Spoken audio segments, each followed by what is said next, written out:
Buenas tardes con todos. Yo soy la doctora Carmen Yuriko Villarreal, soy médico residente del Hospital María Auxiliadora y en esta ocasión me dirijo a la población en general, principalmente de los distritos de Villa María del Triunfo, San Juan de Miraflores, Villa El Salvador, para hablarles un poco del manejo inicial que podemos tener un paciente que tiene traumatismo cráneoencefálico.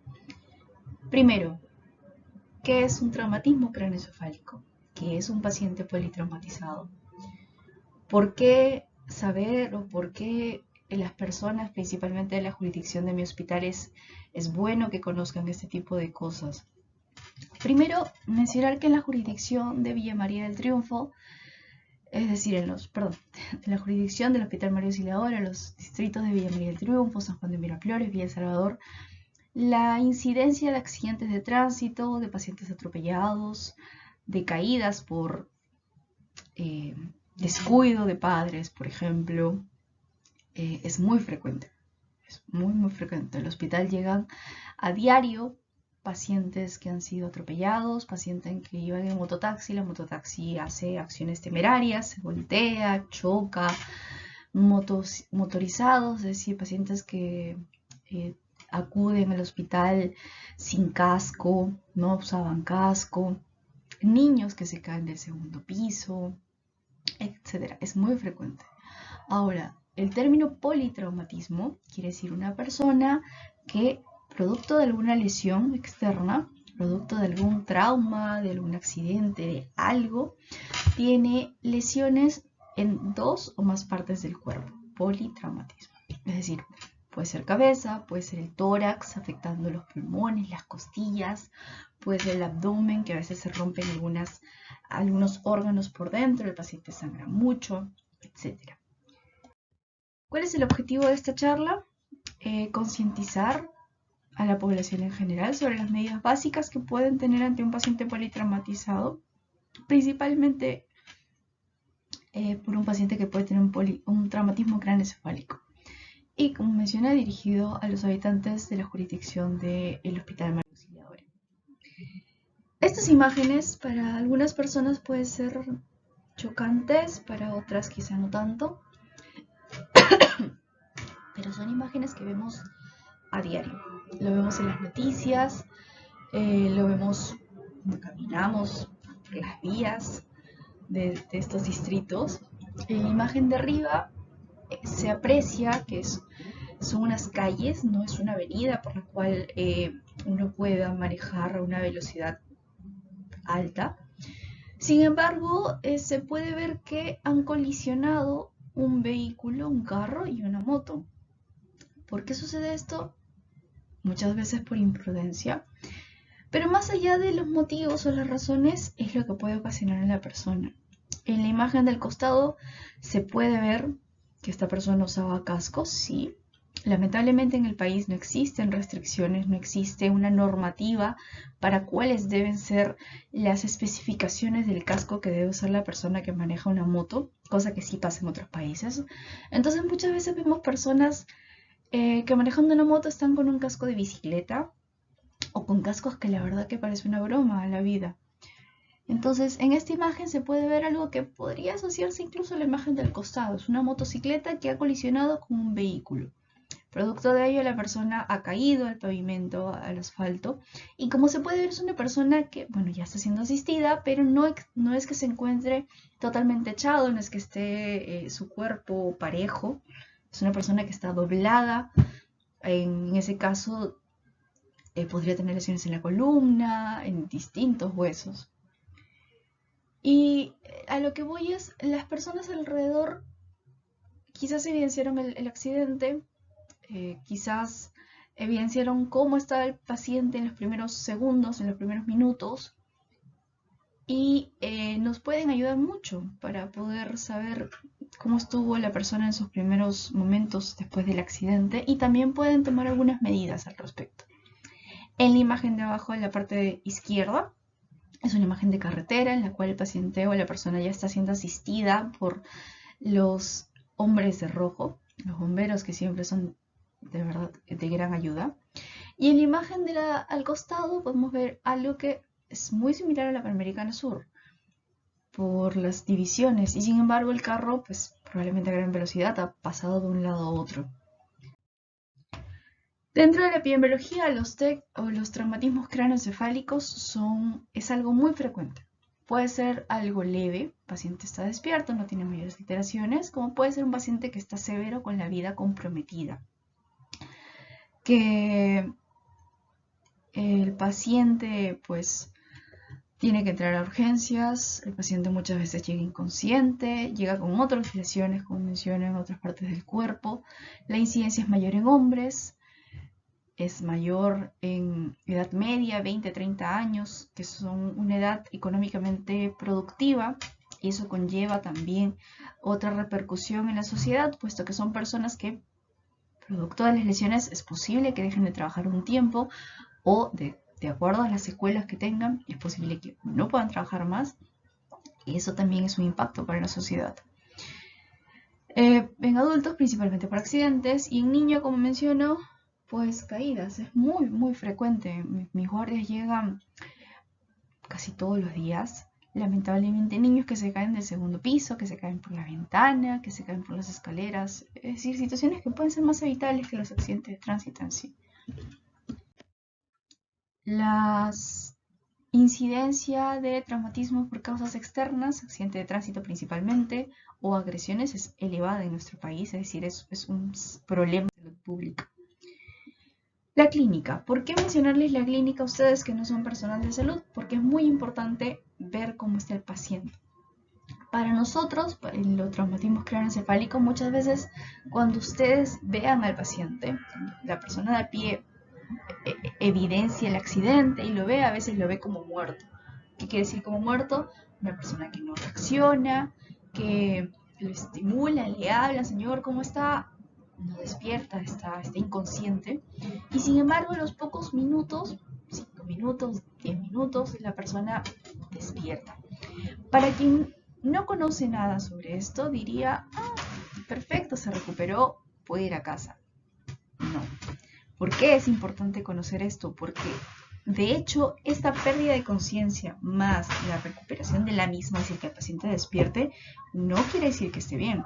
Al contrario, muchas veces para nosotros ese es un alto indicio de que puede tener un tipo de hematoma en la cabeza, que nosotros, bueno, si el personal de bomberos llegara con ese dato, si la persona de a pie le dijera, no, estuvo inconsciente un rato, después despertó, y a nosotros nos dijeran ese dato, por más despierto que lo veamos al llegar, inmediatamente le tomaríamos una tomografía, por ejemplo, para descartar un hematoma epidural. Y la verdad que sería un dato muy, muy importante que muchas veces no se conoce, porque llega el paciente por personal de bomberos que nos dan toda la información posible. Es verdad, y de gran ayuda. Pero podría ser mucho más si las personas alrededor, los que estuvieron antes que llegaran los bomberos, estuvieran más atentos o conocieran un poquito sobre esto. Si es una persona que está despierta, puede mencionar dolor de cabeza. Si es una persona que empieza a vomitar, para nosotros eso es de alarma, no es que, ay, le cayó mal. No, señores, es algo que puede estar produciendo lesiones en la cabeza y para nosotros es muy importante. Puede tener convulsiones en la misma vía pública, a los segundos o los minutos de haber impactado. Y bueno, eso es otro signo que no viene al caso. Y puede haber muchos pacientes que teniendo traumatismos dentro de la cabecita, llegan, como nosotros decimos, asintomáticos, es decir, no tienen aparentemente ningún síntoma, ninguna expresión o nada que nos haga pensar de que el paciente está con la vida en riesgo. Entonces, ¿qué es lo primero que se tiene que hacer cuando se observa, cuando se ve un accidente de cualquier tipo, de tránsito, ya sea en calidad de chofer, de pasajero, de peatón, cuando vemos un niño que se ha caído, en la casa? El principal número a recordar es el 116, siempre así. 116, que son los bomberos. Son las primeras personas y probablemente son las personas cuyas centrales telefónicas están más accesibles, muchas veces mal utilizadas por algunos bromistas, pero son las personas que nos auxilian cuando tenemos algún accidente con un problema en la vía pública. 116. Otros números a recordar, el 105, que es la policía, o 106, que es el SAMU. El SAMU es el servicio ambulatorio móvil de urgencias, que también asisten pacientes con ese tipo de lesiones y también los llevan a los hospitales si sea necesario. ¿Qué puede hacer la persona que está de pie? Vemos ahí muchos curiosos. ¿Qué pudieron haber hecho al principio? Como le digo, verificar el área. ¿Qué es lo que hay alrededor? Y eso incluye, para quien no es personal de salud, si el paciente está despierto, hacerle algunas preguntas, decirle que no se mueva, calmarlo, decirle que ya va a venir la ayuda. Obviamente van llamando, es lo primero que se tiene que hacer. No se puede dejar la llamada para el final porque son minutos muy valiosos que se pueden ir perdiendo. Segundo, si estuviera el paciente, como les digo, un poco consciente, la verdad que las personas alrededor, antes que lleguen los bomberos, antes que llegue la policía, podrían, si es que fuera el caso, preguntarle si sufre alguna otra enfermedad. ¿Por qué es importante conocer esto? Porque no es lo mismo, así sea un paciente, una persona joven, una persona que está sana y una persona que tiene algún antecedente médico que pueda complicar la situación, algún tipo de alergia. Entonces, las personas de pie alrededor, si conocieran este dato, créanme que ustedes mismos podrían salvarle la vida sin ser personal de salud y sin saberlo. No mover al paciente.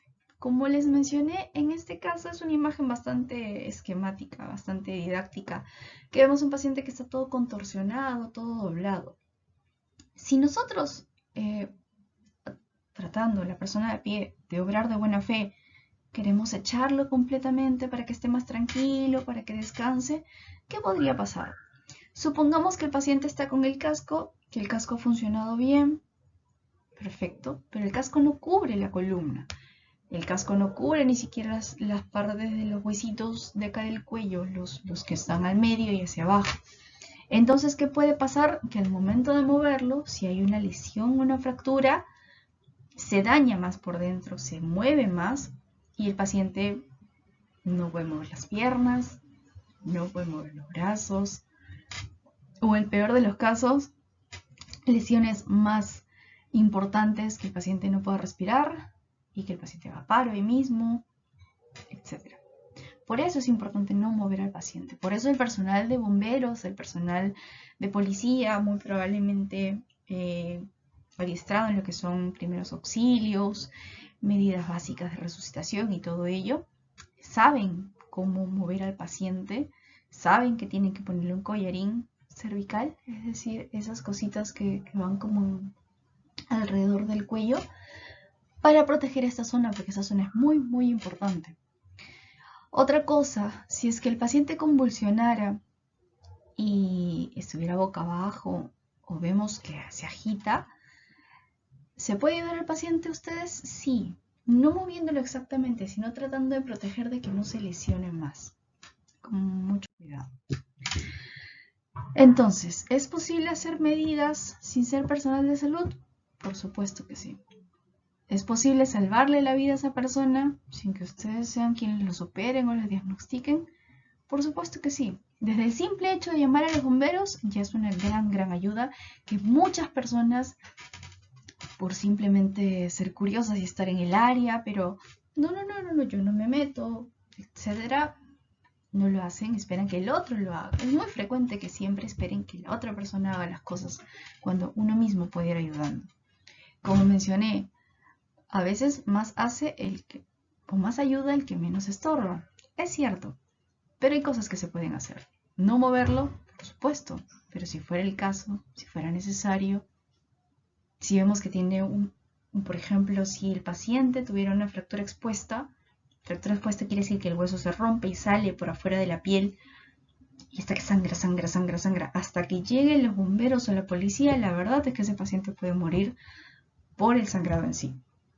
¿Qué puede ser una persona de pie? Coger alguna manta, algo, qué sé yo, hasta una casaca, hacerla como si fuera una bolita y presionar para que no sangre más. Presionar. Lo otro, mantenerse al tanto si el paciente está despierto o no. si está inconsciente o no. Esas son medidas muy básicas que, como les digo y les repito, pueden salvar la vida a un paciente.